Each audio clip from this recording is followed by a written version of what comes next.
ওই বান্দা গুনার কারণে যদি কালেমা না পড়িয়া কবরের বিছানায় যায়, ওই বান্দা কবরের জাহান্নামের আগুন কেমন করে সহ্য করবে? ওই কবরে 99টা সাপের কামড় কেমন করে সহ্য করবে? এই জন্য আল্লাহ বারবার বলে, ওলামায়ে কেরামদের বলে, যাও ও নবী তোমার ওয়ারিসদের জানায়া দাও, উম্মতেরা যেন গুনাহ ছাড়িয়া দেয়, গুনার থেকে যেন নিজেরে বাঁচায়। আদর্শ মানুষ না হইয়া কবরে গেলে জাহান্নাম ছাড়া উপায় নাই। আমার কাছে বংশগত মানুষ হইয়া আসলে কোনো লাভ নাই, আমার কাছে জন্মদাতা বাবার পরিচয় দিয়া লাভ নাই, আমার কাছে আসতে হবে আদর্শ মানুষ হইয়া। মানুষ গুণের মানুষ হইতে হবে। মানুষের গুণের নাম ইবাদত। ইবাদত শিখতে হলে লাগবে কোরআন হাদিস, না বুঝলে যেতে হবে উলামায়ে কেরামের কাছে।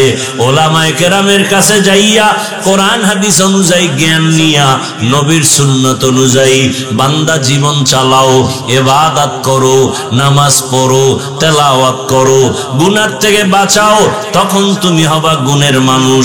আমি গুণের মানুষকে জান্নাত দান করব।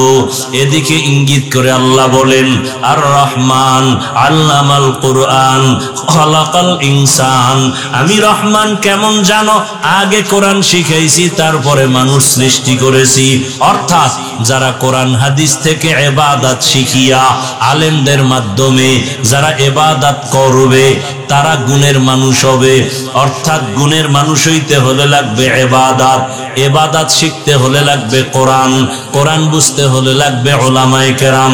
এক কথায় মানুষ কোরআন হাদিসের জ্ঞান না নিয়া ইবাদত না করিয়া গুণের মানুষ হতে পারবে না। অতএব গুণের মানুষ হতে হলে কোরআন ও হাদিসের জ্ঞান লাগবে, ইলম লাগবে। এই জন্য আল্লাহ বলেন, আমি আগে কোরআন শিখাইছি, তারপরে মানুষ বানাইছি। এই কোরআন শিক্ষা দেওয়ার মার্কাজ মাদ্রাসা, আলেম ওলামা তৈরি হওয়ার মার্কাজ মাদ্রাসা, মুবাল্লিগ মুজাহিদ মুআল্লিম তৈরি হওয়ার ফ্যাক্টরি মাদ্রাসা।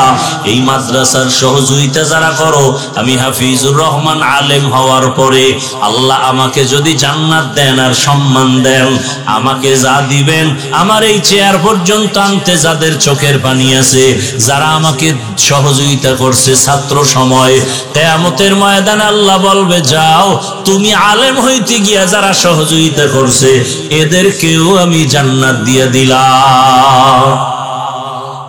এরে আল্লাহর বান্দা, অন্যের উপরে সহনশীল হওয়া, একে অপরকে সহযোগিতা করার দাম কত?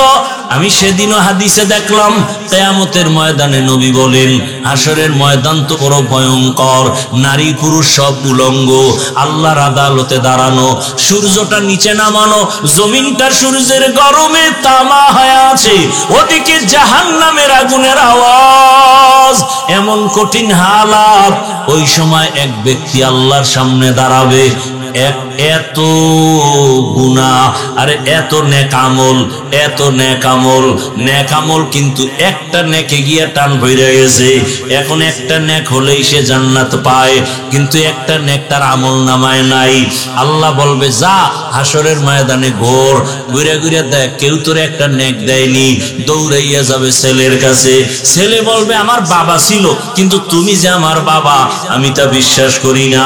মায়ের কাছে যাবে, মা বলবে, আমার ছেলে ছিল কিনা জানি না, থাকলেও বলতে পারি না, তবে তুই আমার ছেলে মানি না। আবার এইভাবে ঘুরতে ঘুরতে নিরাশ হয়ে যাবে, একটা নেকের টান হলেই তো জান্নাত পাবো। হঠাৎ হাসরের ময়দানের এক পাশে দেখবে একটা বুড়া বসে আছে। ও ডাকবে, ভাই তুমি দৌড়াও কেন? বলে, তোমারে বলে লাভ নাই। কথাই হ্যাঁ, কেনা বলো? বলে, আমার জীবনের সব আমল আল্লাহর কাছে কবুল, এখন একটা নেকে যে আটকায় গেছি, একটা নেক হলে আমি জান্নাত পাই। কার কাছে যাব? মা ফিরাই দিছে, সন্তান ফিরাই দিছে, কেউ একটা নেক দেয় না। ওই আল্লাহর বান্দা কয়, আমার সব গুনাহ গুনাহ গুনাহ গুনাহ, মাত্র একটা নেক আছে। কয়টা? একটা নেক আছে। এখনই এক নেক দিয়ে তুমি জান্নাত পাবো না, আমার তো জাহান্নামে যেতেই হবে। তবে একটা নেক দিয়ে করব কি? যাও, আমি এই নেকটা তোমারে দিয়ে দিলাম, তুমি জান্নাতে যাও। যেহেতু আমি যেতেই পারবো না, আমার সব গুনাহ জাহান্নামে যাব, অন্তত তোমার একটু উপকার করি, একটা নেক তোমারে দিলাম, বান্দা খুশিতে দৌড় দিয়া যাবে। ও রব্বে কারীম, একটা নেক আমি পেয়ে গেছি, আমাকে জান্নাত দিয়া দাও। হাসরের ময়দান এত কঠিন, গরমে পানির পিপাসায় কলিজা ছটফট করবে, কে কার আগে জান্নাতে যাবে পাগলের মতো হয়ে যাবে। ওই বান্দা তোরায় বলবে, হে দয়ার মালিক, আমার একটা নেক পেয়ে গেছি। তোর মায়ে যে না, ছেলে কয় না, তোরে যে একটা নেক এই বিপদের সময় কে দিল, তারে নিয়ে আস। কয় দিছে এক বান্দা, একজন বুড়া আল্লাহর আদালতে আসবে। এই তুই আরে নেক দিছো? কয় হ্যাঁ। কয় তুই কি জান্নাতে যাবি না?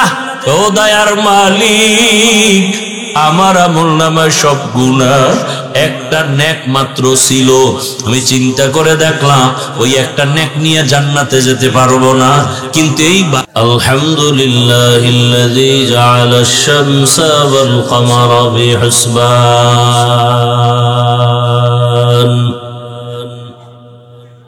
ওয়ান নাজমা ওয়াশ শাজারা ইয়াসজুদান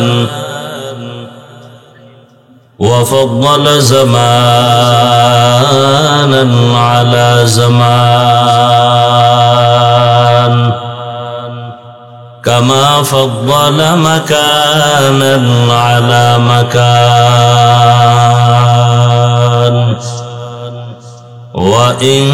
وإنسانا على إنسان ونشهد أن لا إله إلا الله وحده لا شريك له لا ضد له ولا ند له ولا مثل له ونشهد أن سيدنا وسندنا وحبيب ربنا وطبيبنا وطبيب قلوبنا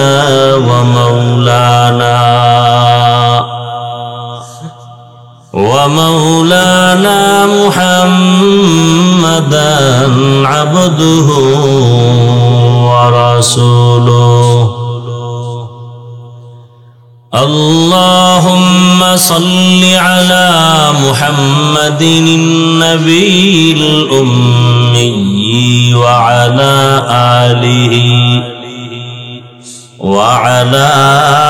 آله وسلم تسليما وبعد فأعوذ بالله من الشيطان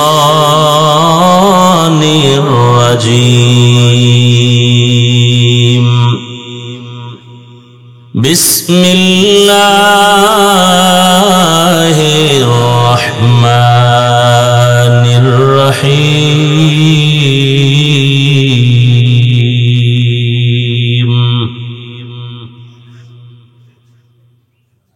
الرحمن علم القرآن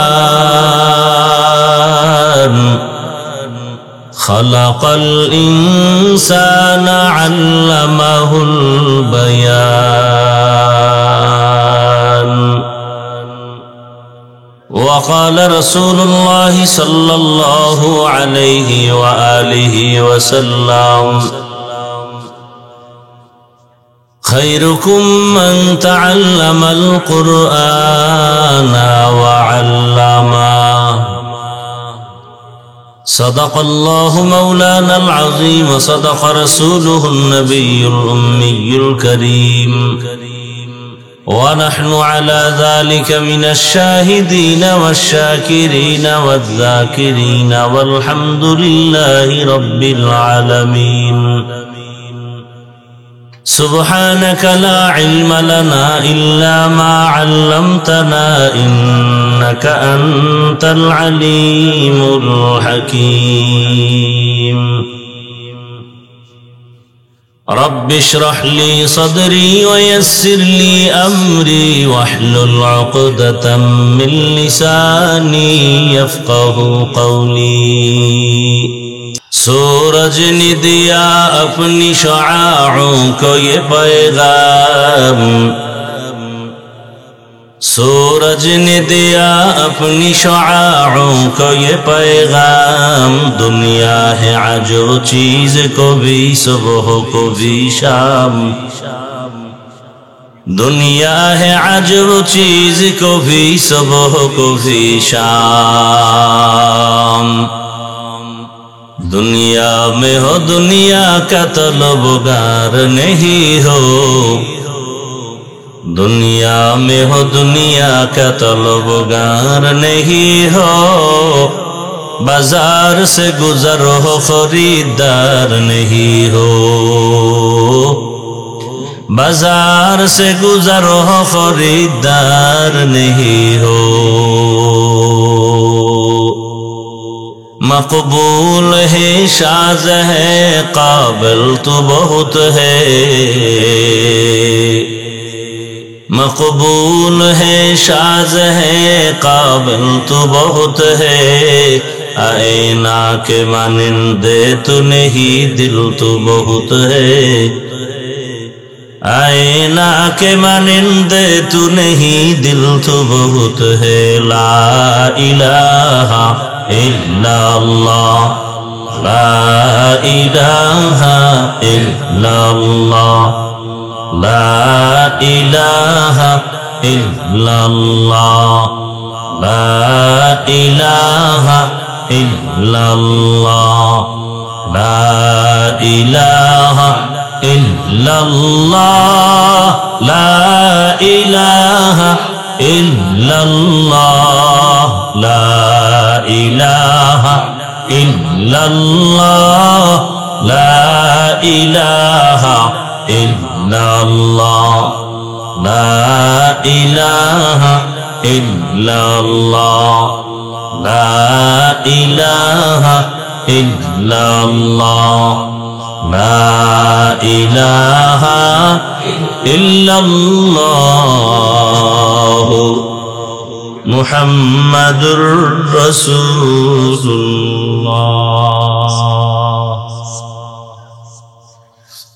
মুরাবাজাল ইসলামিয়া ফয়জুল উলুম মাদ্রাসা কর্তৃক আয়োজিত বার্ষিক ওয়াজ ও দোয়ার মাহফিল 2 দিন ব্যাপী মাহফিলের আজ সমাপনী দিন 9 অক্টোবর 2025। মহতি এ মাহফিলে উপস্থিত মোহতারাম সম্মানিত সভাপতি প্রধান অতিথি উলামায়ে হযরত আইম্মায়ে মাসাজিদ মাদ্রাসা কর্তৃপক্ষ আল্লাহর দরবারে শুকর যে আল্লাহ আমাদেরকে সুস্থ রেখেছেন। জীবনের এক অমূল্য সম্পদের নাম সুস্থতা। টাকা পয়সা বাড়ি গাড়ি সব আছে, আপনি অসুস্থ, এই জীবনের কোনো মূল্য। টাকা পয়সা বাড়ি গাড়ি তেমন নাই, কিন্তু আপনি সুস্থ, আপনার মতো সুখী কেউ নাই। আল্লাহ আমাদের সুস্থতাকে দায়েমান কবুল করেন। যাদের আয়োজনে আজকের এই মাহফিল সময় পরামর্শ অর্থ দিয়ে সার্বিকভাবে সহযোগিতা করেছেন, আপনারা আসছেন, এটাও সহযোগিতা। আল্লাহ পাক তৌফিক দিছেন, আর একবার শুকর আদায় করেন আলহামদুলিল্লাহ। দরুদ ও সালাম সৈয়দুল মুরসালিন রহমাতুল্লিল আলামিন শফিউল মুজনিবিন খাতামুন নবিয়্যিন সৈয়দুস সাকালাইন ইমামুল মুরসালিন শফিউ আযম রাসূল আকরাম রহমত আলম নবিয়ুল আরব আল আজম হাবিব কিবরিয়া আশরাফুল আম্বিয়া সৈয়দুল আম্বিয়া হযরত মুহাম্মদুর রাসূলুল্লাহ। আল্লাহ মাহফিল কবুল করেন, আয়োজনকারীদের কবুল করেন, দান সৎকারীদের কবুল করেন, এলাকাবাসীকে আল্লাহ কবুল করেন। অসুস্থ যারা সুস্থতার নিয়ামত দান করেন, কবরস্থ যারা জান্নাত দান করেন। আল্লাহ মাহফিলকে পুরা অঞ্চলের জন্য হেদায়েতের জরিয়া হিসাবে কবুল করেন। ওলামায়ে কেরাম গতকাল আলোচনা করেছেন এবং আজও অনেক ওলামায়ে কেরাম আলোচনা করেছেন। ওলামায়ে কেরামের আলোচনা আমাদের সবাইকে সহি তরিকায় আমল করার তৌফিক দান করেন। আপনার জীবনের সবথেকে বর্তমান দুনিয়াতে সর্বোচ্চ সম্মানের বস্তু ওলামায়ে কেরাম। কারণ নবীকে দেখেন নাই, আর দেখা যাবেও। যাও ঘুমের মধ্যে মাঝে মাঝে দেখবেন, কিন্তু যেই চেহারা, এই চেহারাওয়ালার সাথে রসুল আসবেন না। যে গাঞ্জা খাইয়া চেহারাটারে বান্দর বানায় ফেলেছে, সারা রাত মোবাইলে আকাম কইরা চেহারার নূর নষ্ট করে ফেলেছে, এই চেহারায় রসুল আসবেন না। কোন বেনামাজি কোনদিন রসুলকে স্বপ্নে দেখবে না, রসুলের আশেক দেখবে। কোন বেনামাজি রসুলের আশেক হতে পারে না। বেনামাজি আশেক দাবি করলে গুনাহ হবে।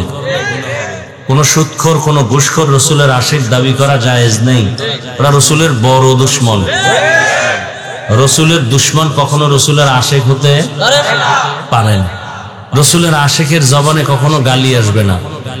রসুলের আসল যারা আশেক তারা কাউকে হিংসার নজরে দেখবে না। রসুলের আশেক যারা মুমিনকে যেমন অন্তরে জায়গা দিবে, বেঈমানকেও অন্তরে জায়গা দিবে।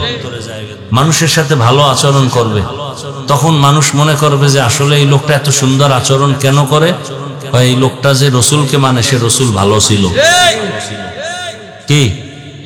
আর যেই লোকটা আচরণ খারাপ করে, এর দ্বারা বদনাম হয় যে না মুসলমানের ইসলামটাই মনে হয় এমন। আপনার আচরণ এত খারাপ কেন? নবী বলেন দুনিয়াতে ভালো মানুষকে জানো, খায়রুন নাস মান ইয়ানফাউন নাস, সব থেকে ভালো মানুষ ওই ব্যক্তি যার দ্বারা অন্যের কোনো কষ্ট পায় না। আপনার হাতের দ্বারা কেউ কষ্ট পাবে না, চোখের চাহনির দ্বারাও যেন কষ্ট না পায়, জবানের কথার দ্বারা কেউ কষ্ট না পায়। এইভাবে আপনি মনে করেন সবার সামনে ঠিক, ঘরে গেলে বউর সাথে ভালো ব্যবহার করেন না, এটা কেউ জানে না, আল্লাহ জানে না। এই জন্য আপনি ভালো স্বামী কিনা বোর্ড থেকে সাক্ষী নিতে হবে। এই মোবাইল বন্ধ করো, এই লাইট জ্বালায় রাখছো, আবার এ আকাম কেন বইবে, এই নামাও এটা, এটা ল, এটা মোবাইলটা দিক ল, দিক ল,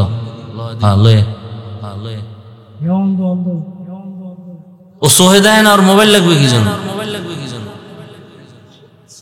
মরাডার মারো কেন, লড়ে কেন?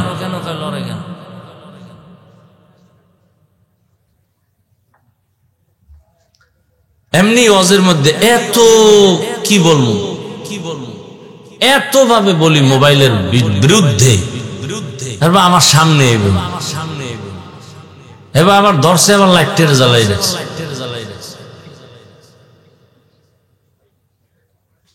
ওয়াজের মধ্যে মোবাইল আনছেন কেন? কাম কি?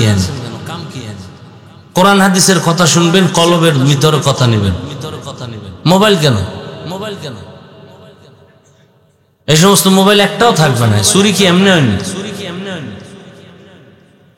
সব কি ফেরেশতা আইছে নাকি? তো মোবাইল চুরি হয় কেমনে? সবাই যদি ফেরেশতা হয়, রেডি থাকে না যে কতটি মোবাইল যায়, এই যেটি হাতে লইছেন টের পাইবেন মোনাজাতের পরে।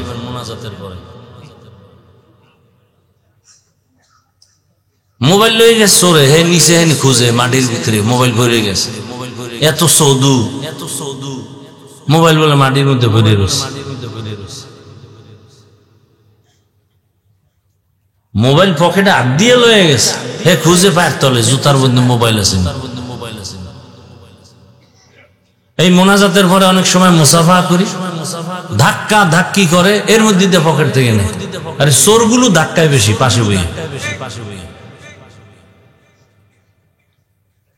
কারণ ওটি তো মা বাবার অভিশপ্ত সন্তান।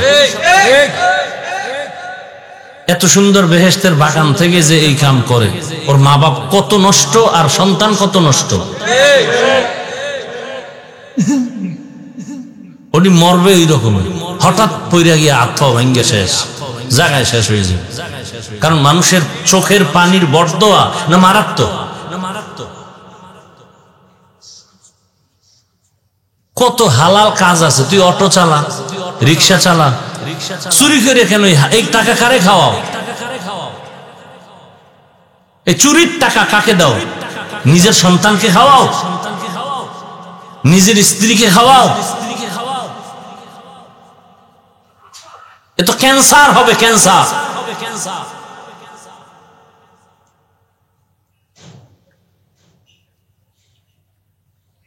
সেদিন এক জায়গায় ওয়াজে গেছি, কোথায় জানি গেলাম, কচুয়া রহিমানগর গেলাম, ওই যে আব্দুল্লাহ সাহেবের বাড়ি। একজন আল্লাহর বান্দা এরকম দাড়ি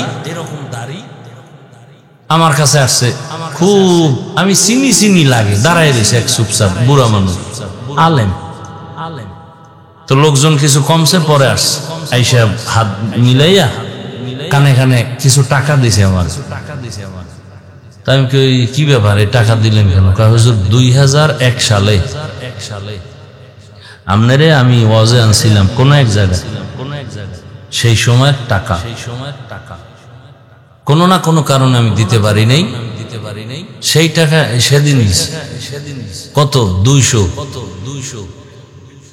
কত টাকা 200 আমি ওই টাকাটারে বাসায় লই গেছি নিয়া, আমি খুশি। ওই 200 টাকা মানে আমার কাছে 2000 কোটি টাকার সমান দাম। আমি বরকতের সাথে নিয়ে গেছি, বাসায় যাই ফিলাম, কি করুম, মাদ্রাসায় দিয়ে দেন। পরে মাদ্রাসায় দিয়ে দিলাম। 2001-এর টাকা, হালাল টাকা, কেউ নষ্ট করতে পারে না, ঘুরে ফিরে আসবেই। বিল্ডিং করছেন, এটা দখল হবে কেন? মানুষের আকাম করে টাকা দিয়ে বিল্ডিং বানাইছেন, তো এটা দখল হবে না? হালাল টাকায় বানান, যে দখল করতে আসবে ওর আত্মা সব নষ্ট হয়ে যাবে। গরিবের বেতন মারছেন, জুলুম করছেন, ব্যবসায়ীদের সাথে চান্দাবাজি ধান্দাবাজি করে টাকা নিয়ে ঘর করছেন, মাইয়ে বলা খাইয়েও ধ্বংস হয়ে যাবে। মরার আগেই ধ্বংস চোখে দেখবেন, চোখে দেখবেন। দোকানে ডাকাতি হবে কেন? দোকানে ঢোকেন বিসমিল্লাহ বলে, সূরা ইয়াসিন পরে দোকান খুলেন, খুলতে গিয়ে এই মোবাইলের আকাম বাজাইতেছেন, গান বাজাইতেছেন। একটা যুবক যুবতীর বিবাহ হবে, শান্তির জীবন হবে, দাম্পত্য জীবন, শুরু থেকে আকাম শুরু। তো এই বিয়ে শান্তি হবে কেন?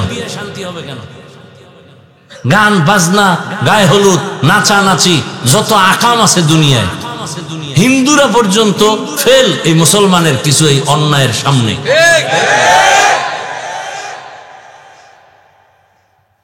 গায়ে হলুদ সম্পূর্ণ হারাম, এ সমস্ত অনুষ্ঠান। লজ্জা নেই, কি বলবো? 13 হুজুরে সবাই বাধা দেয় না, আমার তো ঠেকাটা কি যে আমার বাধা দেওয়া লাগে? মুসলমানি করাইবে, হ্যাঁ গেট লাগাই। এক বক্তায় ওয়াজ করছে, শুনছি, পোলার মুসলমানিতে এত পরিমাণ উপটৌকন আসছে, টাকা পয়সা। বাপে কয় আমার আর একবার করাইলো তো আমিও পাইতাম। যেই পরিমাণ টাকা এই যে মুসলমানিতে, বাধা দেওয়ার কোন উপায় নাই। যে দিবে হুজুর লাগবে না, এই ইমামতি হার পিছে নামাজি পড়বেন। তো কোন ইমাম পাইবেন আপনাদের সবার পক্ষে? কেউ আহলে হাদিস, কেউ মাযহাবী, কেউ গায়রে মুকাল্লিদ, কেউ হানাফি, কেউ সুন্নি, কেউ ওয়াহাবী। এই যে এত তালের মানুষ এক মসজিদে থাকলে এতগুলো মানুষের মন একজনে কেমনে জমাই? তো এক দলের কাছে ভালো, আর এক দলকে না, এই হুজুর ভালো লাগে না, বাদ দাও। হে আইসে একজন জন্য ভালো হয়েছে, আর এক দলখানে আমাকে ভালো না রে, বাদ দাও। কয়দিন পরে কেউ নামাজি বাদ, এত মতবিরোধ। এক মোবাইলে কদ্দুর নিয়েছে, দেন তো তামসাটা, মানে আকাম একটা বাজাই থুইয়া এবার গেছি আর একদিন। মোবাইল জীবনকে ধ্বংস করার একটা অস্ত্রের নাম মোবাইল। আল্লাহ মোবাইলের গুনাহ থেকে আমাদেরকে হেফাজত করেন। আমি আপনাদের সামনে দোয়া নিতে আসছি, অনেক ধৈর্য আপনারা ধরছেন, আল্লাহ পাকে ধৈর্যের বরকতে জান্নাত দান করুন। আমি এক টুকরা আয়াত পড়ছি এবং রসুলের হাদিস থেকে একটি হাদিস পড়েছি। মাদ্রাসা যেহেতু, সেই সংক্রান্ত কিছু আলোচনা করার নিয়তে সূরা আর রহমানের শুরু থেকে আয়াত পড়ছি। তরজমাটা বলে নিন। আল্লাহ বলেন, আর রহমানু আল্লামাল কুরআন খালাকাল ইনসানা আল্লামাহুল বায়ান। রহমান হলেন তিনি, কোরআন শিক্ষা দিলেন যিনি। রহমান হলেন তিনি, মানুষ সৃষ্টি করলেন যিনি। রহমান হলেন তিনি, বয়ান শিক্ষা দিলেন যিনি। রহমতের নবী বলেন, খায়রুকুম মান তাআল্লামাল কুরআনা ওয়া আল্লামা। তোমাদের মধ্যে সর্বোৎকৃষ্ট শ্রেষ্ঠ ওই ব্যক্তি যে নিজে কোরআন পড়ে অন্যকেও শিক্ষা দান করে। যেমন এটাও সেই দামি মজলিস। একটা হলো ডাইরেক্ট কোরআন পড়াই, আমি আর একজনকে পড়াই। আর একটা হলো এমন কিছু পদ্ধতি শিখাইতেছি যেই পদ্ধতি শিখলে কোরআন বুঝবে, এটাও কোরআন শিক্ষার অন্তর্ভুক্ত। এদের নাম তালিবুল ইলম। নবীজি বলছেন তালিবুল ইলমের জন্য নদীর মাছ গর্তের পিপিলিকা দোয়া করে। অর্থাৎ পানির মধ্যে যা আছে, স্থলভাগে যা আছে, সব প্রাণী তালিবুল ইলমের জন্য দোয়া করে, যারা কোরআনী ইলম শিখতে যায়। তালিবুল ইলম হতে হবে। এখন তো তালিবুল ইলম পাওয়া যায় না, তালেবে তাআম পাওয়া যায়, তালেবে মাকান। পড়তে যায় আগে দেখে ঘর বাড়ি ঠিক আছে নি, খাট দিবেনি, তোষক দিবেনি, শীতের সময় বিদেশি কম্বল দিবেনি। এরপরে যারা খাওন তালাশ করে, কয় বেলা খানা দেয়, কয়টা গরু, কয়টা খাসি, এই খাওয়ানোর জন্য পড়ালেখা সব শেষ। বড় কঠিন হালাত। আর কিছু মাদ্রাসা এখন তৈরি হয়েছে খালি খাওয়ানোর উপরেই রাখে। ঘুমে তোড়লে খাওয়ান, খাইয়া ঘুমা, উঠতে আবার খাবি, খাইতে খাইতে ফার্ম হয়ে যাবে। এমন মোটা বানাইছে খাওয়াইয়া, এলেম ঢোকার ছিদ্রগুলো সব বন্ধ। কদিন পর পয়রে টেরে খানা মাথায় ঢুকে না, জনমের মতো খাওয়াইছে। অথচ কোরআন ও হাদিসের ইলম নেওয়ার জন্য বান্দাকে কষ্ট যত বেশি করবে, তার ইলমে বরকত তত বেশি হবে। আল্লাহ নিজে নবীকে বলেন, লা তুহাররিক বিহি লিসানাকা লিতাআজালা বি ইন্না আলাইনা জামআহু ওয়া কুরআনা। হে পয়গম্বর, আপনি কোরআন শিখার জন্য তাড়াহুড়া করবেন না। আমি আল্লাহ কুদরতের দ্বারা ইলম আপনার সিনার মধ্যে জমা করে দিব। কোন কষ্ট করা? অথচ আপনারা সবাই জানেন বুখারী শরীফের ইবারত, কোরআন যখন নতুন নিয়ে আসে জিবরাইল 5টা আয়াত, ইকরা বিসমি রাব্বিকাল্লাযী খালাক, খালাকাল ইনসানা মিন আলাক, ইকরা ওয়া রাব্বুকাল আকরাম, আল্লাযী আল্লামা বিল কলম, আল্লামাল ইনসানা মা লাম ইয়ালাম। এই 5টা আয়াত নিয়ে যখন প্রথম কোরআন নাজিলের শুরু, হেরা পর্বতে জিবরাইল আমিন আসেন। নবী হেরা পর্বতের ধ্যানে আছেন। কার ধ্যানে? আর বলেন না কেন? আল্লাহ পাওয়ার ধ্যান করেন, সাধনা করেন। এই সাধনার নাম মুরাকাবা, এই সাধনার নাম মুজাহাদা।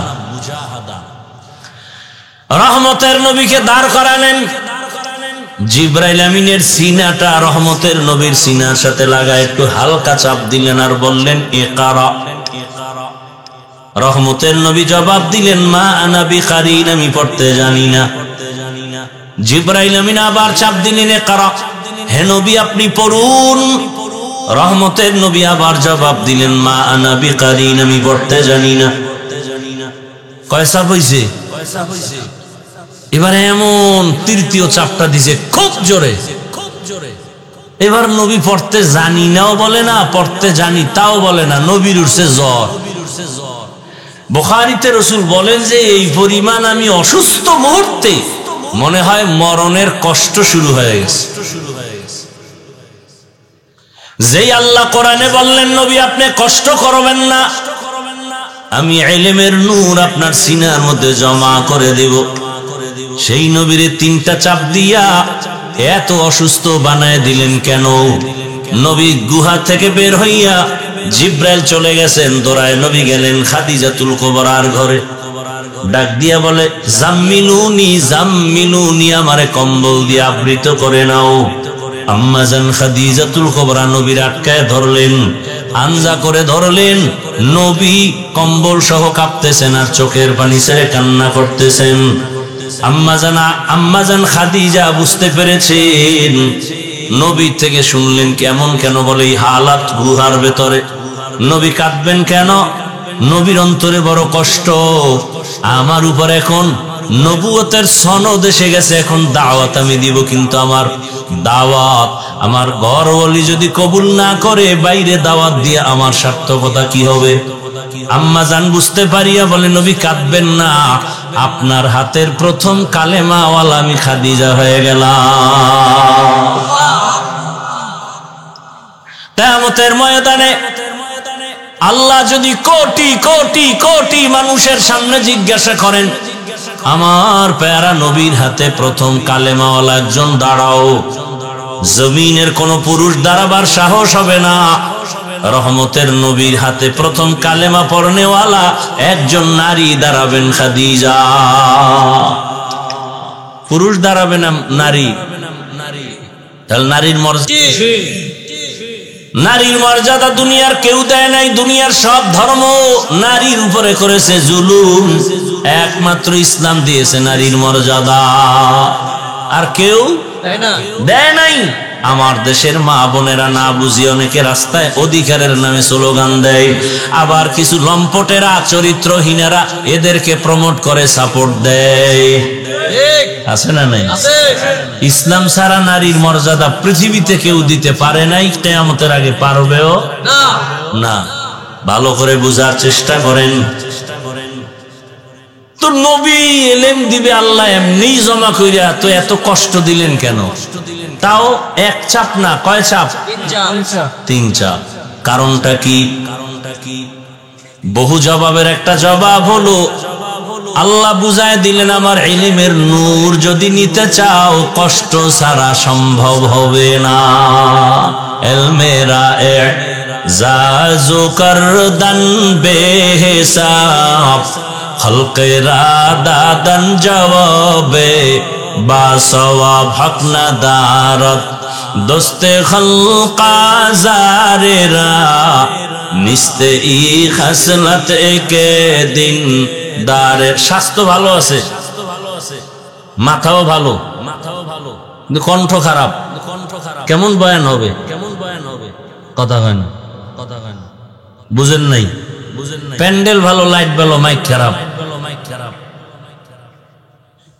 যা করতেছি গায়ের জোরে। চিন্তা করলাম কমিটির লগে যাই করি আর না করি, আপনারা তো আমাকে ভালোবাসেন, আপনাদেরকে যদ্দুর ঘরে দিয়ে যাই।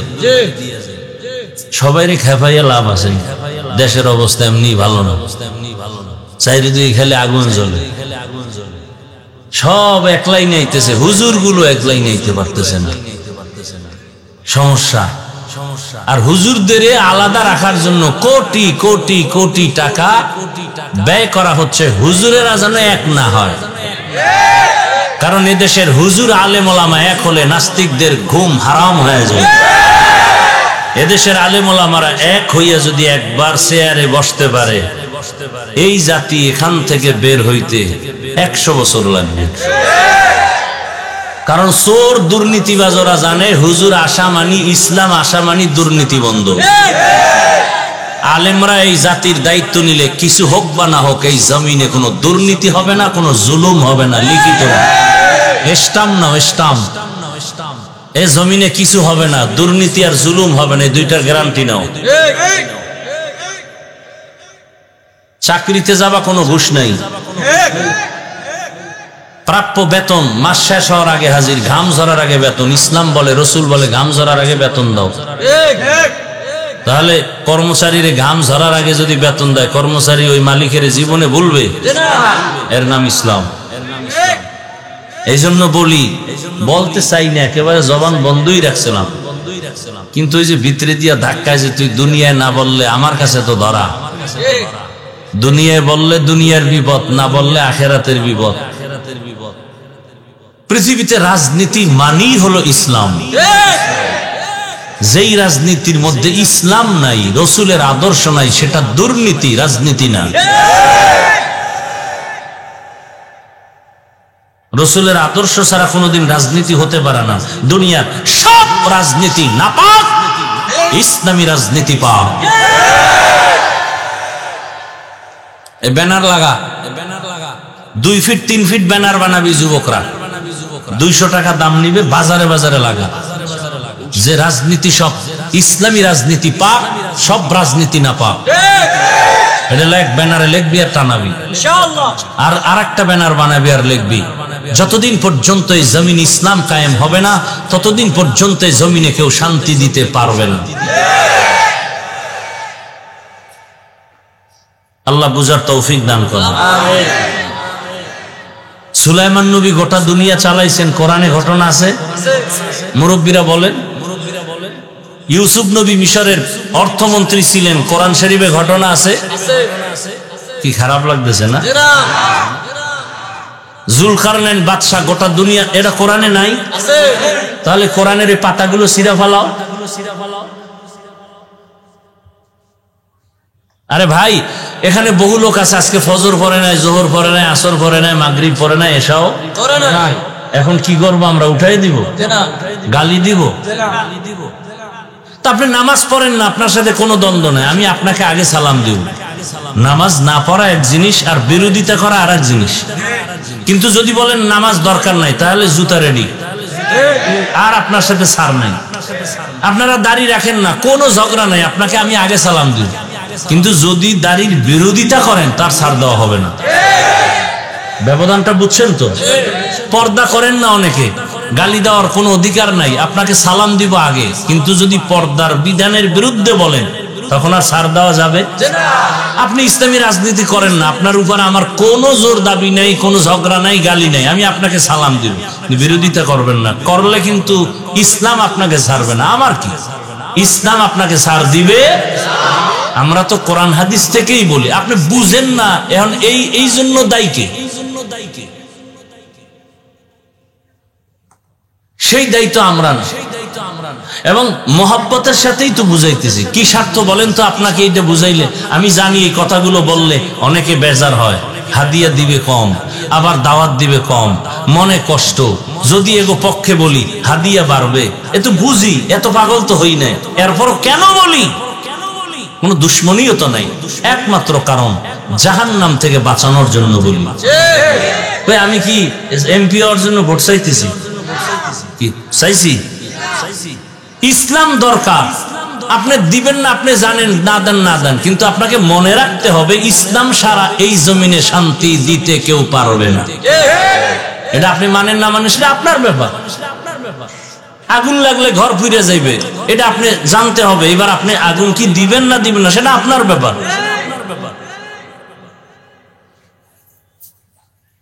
দুনিয়ার সকলের আদর্শ না পাক, রসুলের আদর্শই হলো পাক। আল্লাহ বুঝার তৌফিক দান করুন। আমরা আপনাদেরকে আদর্শ মানুষ বানাতে চাই। আমাকে বয়ানের মাকসাদ হলো মানুষ হবেন, আর কিছু না। ডাক্তার হন, মানুষ হতে হবে। ইঞ্জিনিয়ার হন না হন দুঃখ না, কিন্তু মানুষ হতে হবে। বলবেন তা আমরা কি মানুষ না হলুমান? হ্যাঁ, আর রহমান আল্লামাল কোরআন, মানুষ নাকি হলুমান? এই আয়াত দিয়ে বোঝার চেষ্টা করেন। আল্লাহ বলেন রহমান হলেন তিনি, কোরআন শিখাইলেন যিনি। রহমান হলেন তিনি, মানুষ বানাইলেন যিনি। ভালো করে বুঝার চেষ্টা করেন। আমি এমন রহমান, আল্লাহ বলেন আমি আগে কোরআন শিখাইছি, পরে মানুষ বানাইছি। বাস্তবে দেখি পুরা উল্টা, আগে আল্লাহ মানুষ বানাইছেন, তার উপরে আমরা বড় হইয়া কোরআন শিখছি। তাহলে সৃষ্টি আগে, কোরআনের শিক্ষা হলো আমাদের পরে। আল্লাহ কয় না না না, আমি আগে কোরআন শিখাইছি, তারপরে মানুষ বানাইছি। আল্লাহর কথাটা আমগো বাস্তবের উল্টা না? আমরা দেখি আগে আমগো সৃষ্টি, পরে কোরআন শিখছি। আর আল্লাহ না, আমি আগে কোরআন শিখাইছি, তারপরে মানুষ বানাইছি। উল্টা বললেন কেন? ফাইলুল হাকিম লা ইয়াফলু আনিল হিকমা, হাকিমের কোন কাজ হিকমত থেকে খালি না, জ্ঞানীদের কাজ জ্ঞান থেকে শূন্য না। মুফাসসিরিনে কেরাম বলেন আল্লাহ উল্টা বলছেন কেন? এখান থেকে জবাব ভালো করে নেন। আল্লাহর আদালতে মানুষ, সব মানুষ জান্নাতি হবে না। বলে কোন মানুষ জান্নাতি হবে? সব মানুষের মূল্য আল্লাহর দরবারে নাই। আবার ভালো করে বুঝেন, কোন মানুষটার দাম আল্লাহর দরবারে? দুনিয়াতে অনেক ধরনের মানুষ, এক মানুষ হলো আদম নবীর বংশের বংশগত মানুষ। হিন্দুরাও মানুষ, আদম নবীর সন্তান। ইহুদিরাও মানুষ, আদম নবীর সন্তান। বৌদ্ধ ধর্মের মানুষেরাও মানুষ। এই মানুষ আল্লাহর দরবারে নাজাত পাবে না। বলে আরেক দল মানুষ আছে জন্মগত মানুষ। আমার বাবার ঔরসে আমরা জন্ম নিয়েছি, আমি আমার বাবার জন্মগত সন্তান, আমার বাবা আমার জন্মদাতা বাবা। এই জন্মদাতা মানুষ হিসাবে আল্লাহর দরবারে দাম নাই। আরেক দল মানুষ হলো গুণগত মানুষ, গুণের মানুষ। কি মানুষ? গুণের মানুষ। আল্লাহর কাছে বংশগত মানুষের মূল্য নাই, জন্মগত মানুষের কোনো মূল্য নাই। আল্লাহর দরবারে একদল মানুষের দাম, তারা গুণের মানুষ। গরবা সুরত আদমি ইনসাবুদে আহমদ আবু জাহল হামেক সাবুদে আদমিরা আদমিয়ত লাজেমাস আউদেরাগার বুনা বাশদ। ঘুমাইতেছে আপনাদের? সারা রাত মোবাইলে আকাম করবেন, আজকে নিলে একটু করলেন নাই তো ঘুমাইবেন না তো। রাতের ডিউটি তো মোবাইল। একজনে চিন্তা করছে আল্লাহ যদি দৈরেই ফালায় একটা জব তো দিতে হইব। মাইয়ার হক, পোলার হক, স্ত্রীর হক আদায় না করতে পারলো আল্লাহ তুমি তো জানো একটার হক তো ঠিক মতো আদায় করছে। কি রাতের ঘুম নষ্ট করে সারা রাত মোবাইলের হক আদায় করেছি। যদি আল্লাহ উসিলায় মাফ করে, আল্লাহ হেদায়েত দান করে। বড় কঠিন হালাত। আমি অন্যায় করেন আপনারা, এতে দোষ নাই, আমি বলি কেন এজন্য আমার দোষ। এতটি হুজুর ওয়াজ করলো, কেউ কইল না আপনার এত অ্যালার্জি কেন? আপনি যে ওয়াজ শুরু করছেন ওই দিকে আগান। জিন্দেগি মে বন্দগি তু করনা হে, जिंदगी में बंदगी तू करना है, जिंदगी बे बंदगी शर्मिंदा है, जिंदगी बे बंदगी शर्मिंदा है। दुनिया में हो दुनिया का तलबगार ना हो, बाजार से गुजर हो खरीदार ना हो। ये दुनिया एक मिसले कागज फूल है, ये दुनिया एक मिसले कागज फूल है, जिंदगी में बंदगी तो करना है, जिंदगी बे बंदगी शर्मिंदा है, जिंदगी बे बंदगी शर्मिंदा है। এরে নবীর আশিক, জন্মগত মানুষের কোনো মূল্য নাই, বংশগত মানুষের কোনো দাম নাই। একমাত্র আল্লাহর আদালতে নাজাত পাবে ওই মানুষ যারা গুণের মানুষ। কি মানুষ? এবার বুঝার চেষ্টা করেন গুণের মানুষ কাকে বলে। উদাহরণে ভাবে দেই, এই যে বাতি জ্বলতেছে, বাতিওয়ালা বানাইছে। যে কেউ কোনো একটা বস্তু যখন বানায় একটা কাজের জন্য বানায় না আকামের জন্য বানায়? একটা কাজের জন্য বানায়। বাতি একটা কাজের জন্য বানানো হয়েছে। যেই বস্তুটা যেই কাজের জন্য বানায় ওই কাজ হলো ওই বস্তুটার গুণ। বাতিওয়ালা বাতি বানাইছে কেন? বলে আলো দেওয়ার জন্য। আলো দেওয়ার কাজে বাতি ব্যবহার হবে, তো বাতির গুণ হলো আলো দেওয়া। মাইকওয়ালা মাইক বানাইছে কেন? আওয়াজ দেওয়ার জন্য। আওয়াজ দেওয়া মাইকের গুণ। পাখাওয়ালা পাখা বানাইছে কেন? বাতাস দেওয়ার জন্য। পাখার গুণ হলো বাতাস দেওয়া, বাতির গুণ হলো আলো দেওয়া, মাইকের গুণ হলো আওয়াজ দেওয়া। বাতি যদি আলো না দেয় সবাই বলবে ভেঙ্গে ফেল, এ বাতি গুণের বাতি না। মাইক যদি আওয়াজ না দেয় বলবে এটা ফেলে দাও, এটা গুণের মাইক না। পাখা যদি বাতাস না দেয় বলবে এটারে সরায় দাও, এটা গুণের পাখা না। যেই বস্তুটা যেই কাজের জন্য বানায় ওই কাজ হলো ওই বস্তুটার গুণ।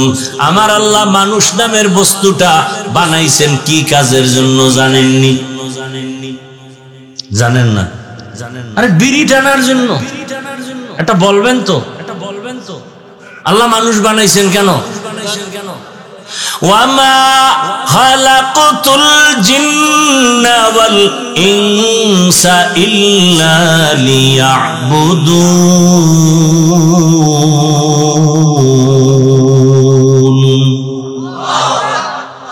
আল্লাহ তাআলা মানুষ বানাবার একমাত্র কারণ ইবাদত। জমিনে আর কোনো কাজ নাই, মানুষের জীবনে একটাই কাজ, কাজের নাম কি? ইবাদত। জীবনে তোমার আর কোনো কাজ নাই, ইবাদতের জন্য বানাইছেন। নামাজ পড়া ইবাদতের অংশ, রোজা রাখা ইবাদতের অংশ, ধনীরা যাকাত দিবে ইবাদতের অংশ, তাসবিহ টানো জিকির করো ইবাদতের অংশ। ইবাদত না ইবাদতের, এগুলো সব মিলে ইবাদত। রাষ্ট্র চালাও ইবাদতের অংশ, রাসূল রাষ্ট্র চালাইও দেখাইছেন, এটাও ইবাদতের অংশ। বান্দা তুমি ইবাদত করো, তোমার জীবনে ঘুমাও ইবাদত, হাসি দাও ইবাদত, কান্না করো ইবাদত, ব্যবসা করো ইবাদত, লেখাপড়া করো ইবাদত, কাউকে বন্ধু মনে করো ইবাদত, কাউকে দুশমন মনে করো ইবাদত। বান্দা তুমি রোজা রাখো ইবাদত, রোজা রাখবা না তাও ইবাদত। নামাজ পড়ো ইবাদত, নামাজ পড়বা না তাও ইবাদত। বুঝেননি? কি বুঝেন? নামাজ না পড়ো, খালি এই কথাটা ছাইরা দাও, নামাজ না পড়ো ইবাদত। কি পরিমাণ বেনামাজিরা খুশি হইবা আমার উপর। এই নতুন ফতুয়া পৃথিবীতে কেউ দেয় নাই যে নামাজ না পড়াও ইবাদত। ধন্যবাদ আপনাকে, কথা একটু শুনে দাও। নামাজ পড়া যেমন ইবাদত, না পড়া ইবাদত। বলে কেন? বলে তুমি জীবনে যা করবা সব হবে মদিনাওয়ালা নবীর আদর্শ অনুযায়ী। নবীর আদর্শ মতো নামাজ পড়ো ইবাদত, আদর্শ বাদ দিয়া নামাজ পড়ো ইবাদত হবে না। নবীর আদর্শে নামাজ পড়িও না ইবাদত। তা কেমন? বলে জোহরের টাইম, বান্দা সূর্য যখন ডুবে, সূর্য যখন উঠে, নবীর আদর্শে নামাজ নাই, ওই টাইমে নামাজ না পড়া ইবাদত। ঈদের দিন রোজা না রাখা ইবাদত। আল্লাহর আইনার রসুলের হুকুম মতো আদর্শ মতো জীবন চালাও। নবীর আদর্শে কান্না করো ইবাদত, নবীর আদর্শে হাসি দাও ইবাদত, নবীর আদর্শ মতো দান করো ইবাদত, নবীর আদর্শ মতো বান্দা ঘুমাও ইবাদত, নবীর আদর্শে খানা খাও ইবাদত। নবীর আদর্শ নাই এমন কোন কাজ আসেনি? হ্যাঁ, সব জায়গায় নবীর আদর্শ, এবং এটা পিওর, এটা পবিত্র। কারণ আমার রসুলের জীবনে কোনো অপবিত্রতার ছাপ নাই। নবীর ঘাম মোবারক থেকে মেশকের ঘেরান, নবীজি যেখানে কদম দেন সেখান থেকে মেশকের ঘেরান। নবীর ঘাম শরীর মোবারকে মশা মাছি পড়ে না, হারাম।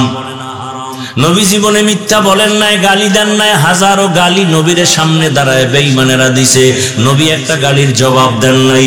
কেমন মায়ার নবী আমার, জীবনে দুটো চোখ মোবারক গরম করে কারো দিকে রাগে তাকান নাই।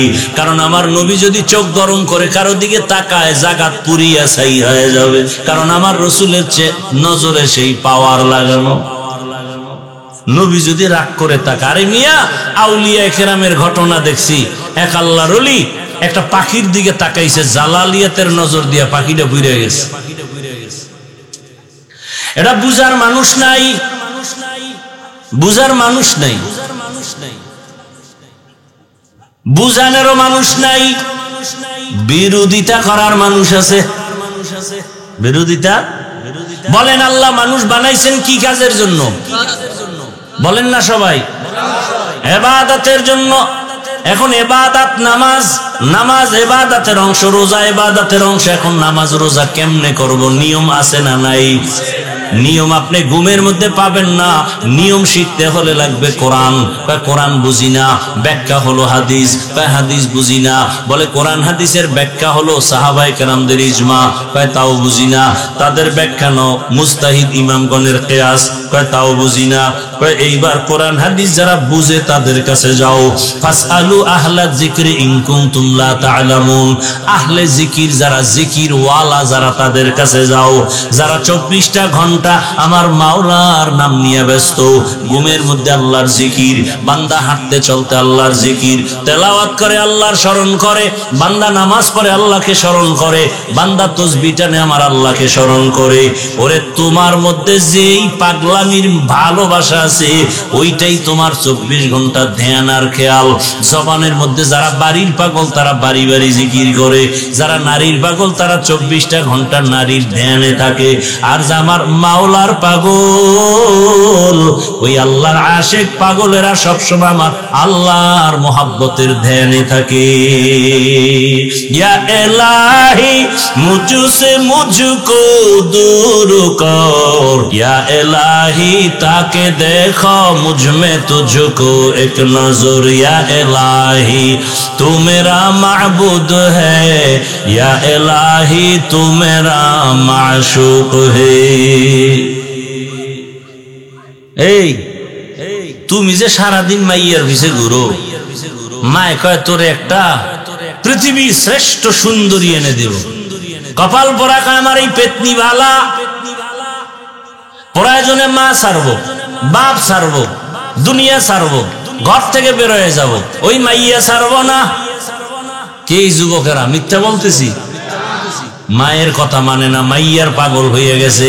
ও মেয়ে তার দরকার, মা মানবে না, মা ছাড়বে, বাপ ছাড়বে, টাকা ছাড়বে, বাড়ি ছাড়বে, প্রয়োজনে এক রশিতে ফাঁসি দিবে, তারপর ওই পেতনিরে ছাড়বে না। একটা মেয়ের পেছনে পড়িয়া পাগল হয়ে যাও। এরে আল্লাহর বান্দারা, তোমার ধ্যান খেয়াল, ঘুমাইলো ঘুম নাই, আরে কই গেছে ঘুম? একটু চোখ বন্ধ করে স্বপ্ন দেখে আবার দেখে মোবাইলে মিস কল আইছে। মায়ের টাকা চুরি করে, বাবার টাকা চুরি করে এমডি ভরে। যখন মা বাপ টাকা দেয় না তখন মানুষের দোকান চুরি করে, ঠিক নেই না? এই যে দোকানপাট চুরি হয়, এটা কি ফেরেশতারা করে? এরে আমার যুবক বাবারা ভালো করে বুঝো।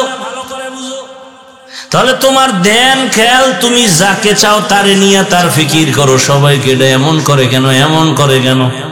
বুঝবা না ভালোবাসা। ভালো কঠিন কথা। দুনিয়া বুঝে আখেরাত বুঝে না, দুনিয়া বুঝে আখেরাত বুঝে না। তোমারে একজনে পাগল, ওই যে মেয়ে, ছেলের বিয়া হয়ে যায়, যায় মেয়ে আইসা ছেলের বাড়ি হাজির। কেমন লজ্জা আমগো দেশ দিয়ে চলে গেছে।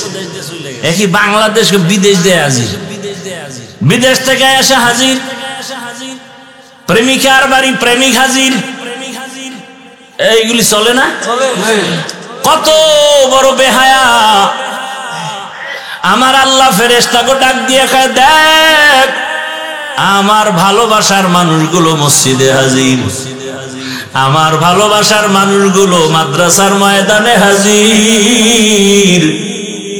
আমার আল্লাহ কয়, দেখ ফেরেশতারা, এরা আমার ভালোবাসায় পড়িয়া বাইতুল্লাহ হাজির।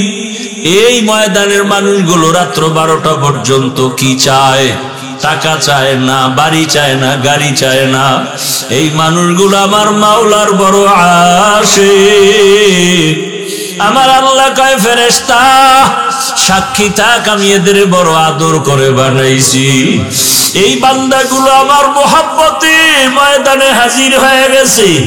আমি আল্লাহর লজ্জা লাগে যদি এদের ক্ষমা না কইরা দেই। ফেরেশতারা সাক্ষী থাক, এত রাতে ঘুম নাই, খানা নাই, পেরেশান হইয়া আমার মোহাব্বতে আসছে। আমি আল্লাহ এদের সব গুনাহ মাফ করে দিলাম। আমি আল্লাহ চাই না আমার বান্দাগুলো জাহান্নামের আগুনে জ্বলবে, কারণ দুনিয়ার 1 সেকেন্ডের সূর্যের গরম আমার বান্দাগুলো সহ্য করতে পারে না। একটা মশার কামড় দিলে আমার বান্দা ঘুমাইতে পারে না। ওই বান্দা গুনার কারণে যদি কালেমা না পড়িয়া কবরের বিছানায় যায়, ওই বান্দা কবরে জাহান্নামের আগুন কেমন করে সহ্য করবে? ওই কবরে 99টা সাপের কামড় কেমন করে সহ্য করবে? এই জন্য আল্লাহ বারবার বলে, উলামায়ে কেরামদের বলে, যাও ও নবী তোমার ওয়ারিসদের জানায়া দাও, উম্মতেরা যেন গুনাহ ছাড়িয়া দেয়, গুনার থেকে যেন নিজেরে বাঁচায়। আদর্শ মানুষ না হইয়া কবরে গেলে জাহান্নাম ছাড়া উপায় নাই। আমার কাছে বংশগত মানুষ হইয়া আসলে কোনো লাভ নাই, আমার কাছে জন্মদাতা বাবার পরিচয় দিয়া লাভ নাই, আমার কাছে আসতে হবে আদর্শ মানুষ হইয়া। মানুষ গুণের মানুষ হইতে হবে। মানুষের গুণের নাম ইবাদত। ইবাদত শিখতে হলে লাগবে কোরআন হাদিস, না বুঝলে যেতে হবে উলামায়ে কেরামের কাছে। উলামায়ে কেরামের কাছে যাইয়া কোরআন হাদিস অনুযায়ী জ্ঞান নিয়া নবীর সুন্নাত অনুযায়ী বান্দা জীবন চালাও, ইবাদত করো, নামাজ পড়ো, তেলাওয়াত করো, গুনাহ থেকে বাঁচাও, তখন তুমি হবা গুণের মানুষ। আমি গুণের মানুষকে জান্নাত দান করব। এদিকে ইঙ্গিত করে আল্লাহ বলেন, আর রহমান আল্লামাল কুরআন খালাকাল ইনসান। আমি রহমান কেমন জানো? আগে কোরআন শিখাইছি, তারপরে মানুষ সৃষ্টি করেছি। অর্থাৎ যারা কোরআন হাদিস থেকে ইবাদত শিখিয়া আলেমদের মাধ্যমে যারা ইবাদত করবে তারা গুণের মানুষ হবে।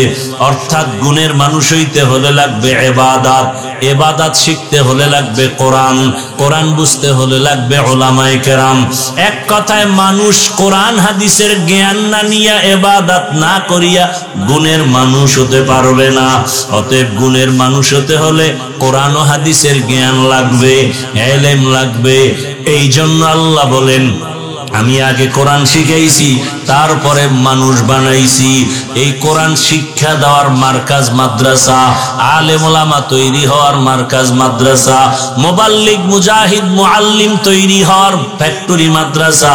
এই মাদ্রাসার সহযোগিতা যারা করো, আমি হাফিজুর রহমান আলেম হওয়ার পরে আল্লাহ আমাকে যদি জান্নাত দেন আর সম্মান দেন, আমাকে যা দিবেন, আমার এই চেয়ার পর্যন্ত আনতে যাদের চোখের পানি আছে, যারা আমাকে সহযোগিতা করছে ছাত্র সময়, কিয়ামতের ময়দানে আল্লাহ বলবে, যাও তুমি আলেম হইতে গিয়া যারা সহযোগিতা করছে এদেরকেও আমি জান্নাত দিয়ে দিলাম। এরে আল্লাহর বান্দা, অন্যের উপরে সহনশীল হওয়া, একে অপরকে সহযোগিতা করার দাম কত? আমি সেদিনও হাদিসে দেখলাম, কিয়ামতের ময়দানে নবী বলেন, হাসরের ময়দান তো বড় ভয়ঙ্কর, নারী পুরুষ সব উলঙ্গ, আল্লাহর আদালতে দাঁড়ানো, সূর্যটা নিচে নামানো, জমিনটা সূর্যের গরমে তামা হয়ে আছে, ওদিকে জাহান্নামের আগুনের আওয়াজ, এমন কঠিন হালাত। ওই সময় এক ব্যক্তি আল্লাহর সামনে দাঁড়াবে, এত গুনাহ আর এত নেক আমল, এত নেক আমল, নেক আমল কিন্তু একটা নেকে গিয়া টান ভইরা গেছে। এখন একটা নেক হলেই সে জান্নাত পায়, কিন্তু একটা নেক তার আমল নামায় নাই। আল্লাহ বলবে, যা হাসরের ময়দানে ঘোর, ঘুরে ঘুরে দেখ, কেউ তোর একটা নেক দেয়নি। দৌড়াইয়া যাবে ছেলের কাছে, ছেলে বলবে, আমার বাবা ছিল, কিন্তু তুমি যে আমার বাবা আমি তা বিশ্বাস করি না। মায়ের কাছে যাবে, মা বলবে, আমার ছেলে ছিল কিনা জানি না, থাকলেও বলতে পারি না, তবে তুই আমার ছেলে মানি না। আবার এইভাবে ঘুরতে ঘুরতে নিরাশ হয়ে যাবে, একটা নেকের টান হলেই তো জান্নাত পাবো। হঠাৎ হাসরের ময়দানের এক পাশে দেখবে একটা বুড়া বসে আছে। ও ডাকবে, ভাই তুমি দৌড়াও কেন? বলে, তোমারে বলে লাভ নাই। কথাই, হ্যাঁ, না বলো। বলে, আমার জীবনের সব আমল আল্লাহর কাছে কবুল, এখন একটা নেকে যে আটকায় গেছি, একটা নেক হলে আমি জান্নাত পাই। কার কাছে যাব? মা ফিরাই দিছে, সন্তান ফিরাই দিছে, কেউ একটা নেক দেয় না। ওই আল্লাহর বান্দা কয়, আমার সব গুনাহ গুনাহ গুনাহ গুনাহ, মাত্র একটা নেক আছে। কয়টা? একটা নেক আছে। এখনই এক নেক দিয়ে তুমি জান্নাত পাবো না, আমার তো জাহান্নামে যেতেই হবে। তবে একটা নেক দিয়ে করব কি? যাও, আমি এই নেকটা তোমারে দিয়ে দিলাম, তুমি জান্নাতে যাও। যেহেতু আমি যেতেই পারবো না, আমার সব গুনাহ জাহান্নামে যাব, অন্তত তোমার একটু উপকার করি, একটা নেক তোমারে দিলাম, বান্দা খুশিতে দৌড় দিয়া যাবে। ও রব্বে কারীম, একটা নেক আমি পেয়ে গেছি, আমাকে জান্নাত দিয়া দাও।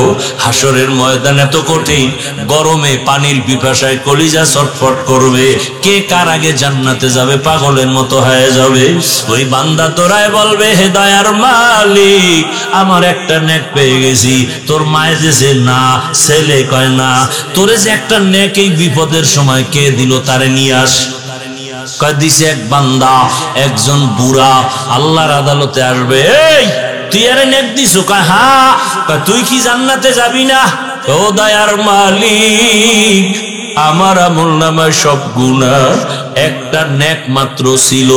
আমি চিন্তা করে দেখলাম ওই একটা নেক নিয়ে জান্নাতে যেতে পারবো না। কিন্তু এই ইঞ্জিনিয়ার হও, গুণের মানুষ, এই ইঞ্জিনিয়ার হও, ওলামায়ে কেরামের পরামর্শ নিয়া, শিক্ষকের দোয়া নিয়া, মা বাবার দোয়া নিয়া, ইবাদতের মাধ্যমে আল্লাহকে রাজি করে গুণের মানুষ হও। তোমার মতো কত জেনারেল লাইনের বান্দারা, কত বান্দিরা এখনো স্কুল কলেজে পড়ে, চাকরি করে, ব্যবসা করে, নামাজি অভাব নাই। তুমি কেন পারবা না রে বাবা?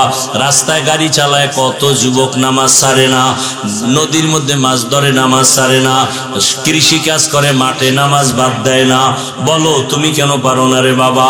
পর্দার আড়ালের মা বোনেরা, আপনার মতো কত মা বোন আছে এখনো পর্দা করে, বেপর্দায় চলে না, নামাজ ছাড়ে না, স্বামীর মাল নষ্ট করে না, মোবাইলে সময় ব্যয় করে না।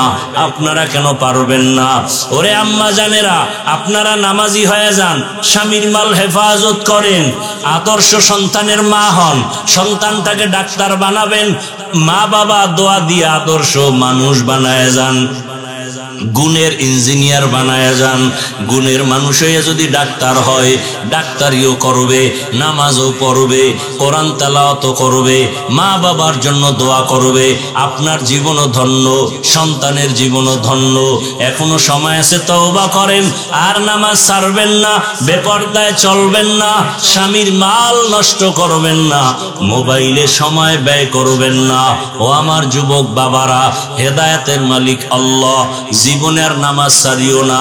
জীবনে তো কম গুনাহ করো নাই, মনে চাইছে দাড়ি রাখবা না রাখো নাই, মনে চাইছে নামাজ পড়বা না পড়ো নাই, মনে চাইছে মা বাবারে বেয়াদবি করবা করছো, মা বাবারে গালি দিবা দিয়েছো, মনে চাইছে পার্কে যাবা দৌড়ায় চলে গেছো।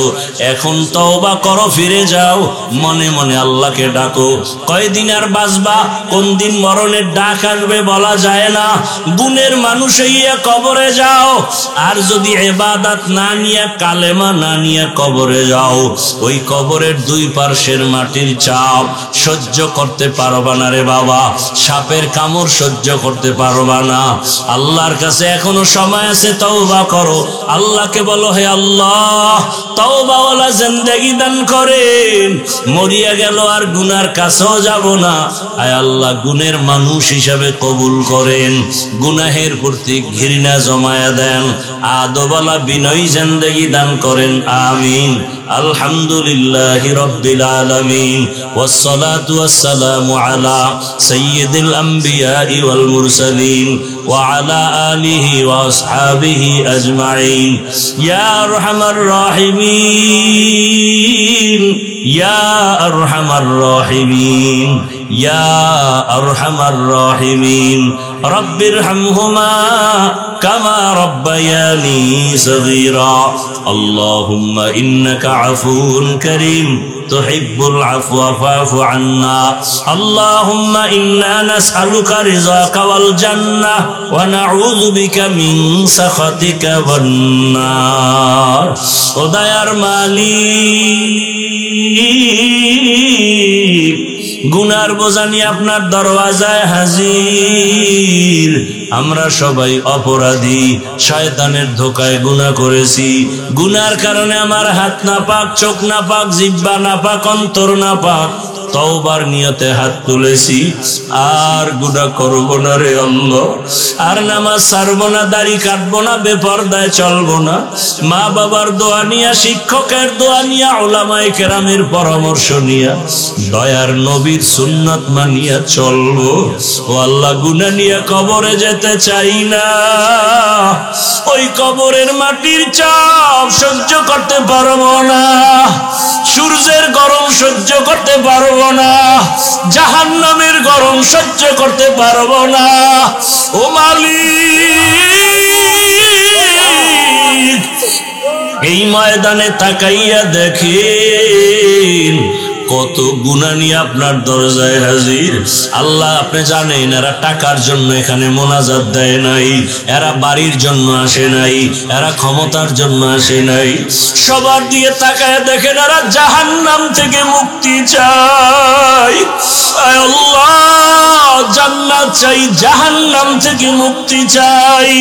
মেহেরবানি করে আমাদের তওবা কবুল করে নেন আল্লাহ, গুনাহগুলো মাফ করে দেন, মাহফিল কবুল করে নেন, আয়োজনকারী, সহযোগিতাকারী দান